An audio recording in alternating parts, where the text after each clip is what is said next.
The TAFTA is a trade and investment pact currently under negotiation between the United States and the European Union. Its creation has been proposed since the 1990s, and its implementation is still being negotiated. Once this agreement is completed, Mexico will be considered as another member.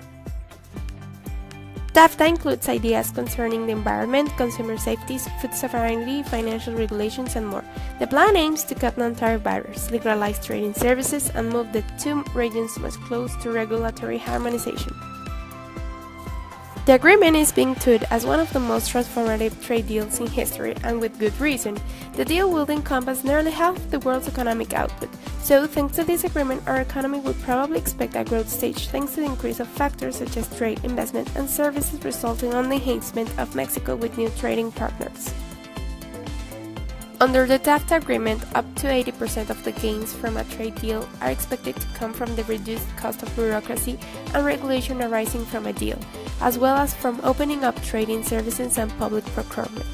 Researchers suggest that erasing non-tariff barriers would boost the members' economy by 7%. The members that will commit to this agreement will have to establish clear norms that will help them ensure that their main sector won't be affected through the reduction of tariff and non-tariff regulations.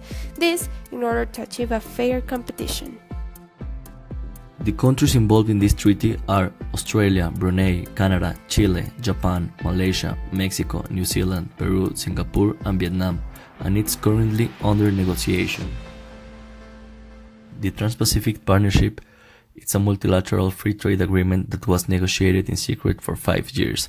In its 30 chapters, the agreement regulates a large number of topics ranging from the daily trade to labor regulation to copyright, patents, state investments, and the environment.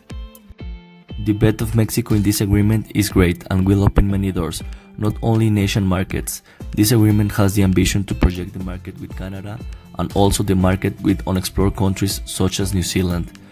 It is an opening of opportunities. The Mexican manufacturing industry will be one of the most benefited sectors with the entry of new intermediates inputs. But the textile sector and the steelmaker fear they cannot compete with the entry of Asian products on a large scale and lower price. In order to have a better competition, the parties participating in this new treaty need to ensure that their own state enterprises or designated monopolies do not discriminate against companies' goods and/or services of the other parties. The Free Trade Area of the Americas. According to the World Trade Organization, the idea of this agreement began at the Summit of the Americas in December of 1994 in Miami, Florida, practically almost a year after the creation of NAFTA. A total of 34 countries in the American region would be considered. All nations in North, Central, and South America and the Caribbean, except for Cuba, agreed to complete negotiations for a free trade area of the Americas.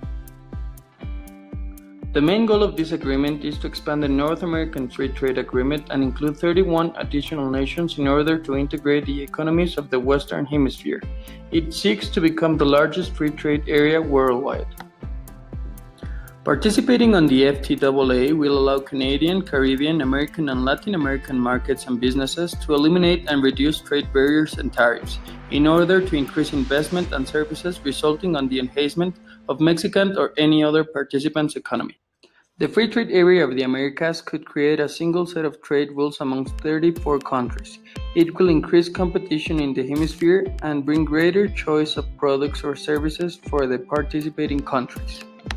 According to the Citizens Trade Campaign, Mexico would be forced to compete with even more desperate workers in Haiti, Bolivia, Guatemala, or any other developing country, as multinational corporations move in and out of the region with ease. This race would also be mirrored for small farmers or industries throughout the hemisphere. Formulate a work plan that takes care of aspects such as market access, agriculture, investment, services, intellectual property rights, government procurement, subsidies, anti-dumping duties, competition policy, and dispute settlement in order to establish an even field for all the players. Work always with the idea of reaching a state of full synergy rather than individualism.